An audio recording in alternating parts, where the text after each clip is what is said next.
ఇవాళ మీరు ఆనందంగా ఉన్నారా లేక బాధగా ఉన్నారా? బాధగా ఉన్నాను అనేది మీ సమాధానం అయితే దానిని వెంటనే తొలగించుకోవాలి. లేదంటే అది ఇంకా ఇంకా పెరిగి ఇంకా పెద్దదయ్యే ప్రమాదం ఉంది.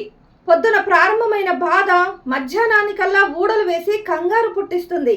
సాయంత్రానికల్లా సంపూర్ణంగా బలహీనం చేస్తుంది. పనికి రాని ఆలోచనల వేళ్ళు మెదడులో పాతుకుపోతాయి. ఫలితం రేపు నరకం.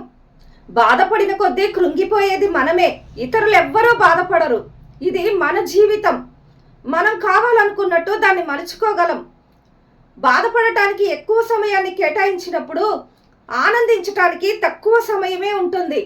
ఆనందం అనేది విలువైనది, చాలా అరుదైనది.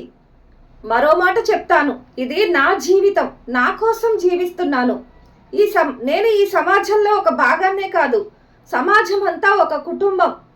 నా ప్రభావం సమాజం మీద ఉంటుంది, అలాగే సమాజ ప్రభావం నా మీద ఉంటుంది, అలాగే మీ ప్రభావం కూడా.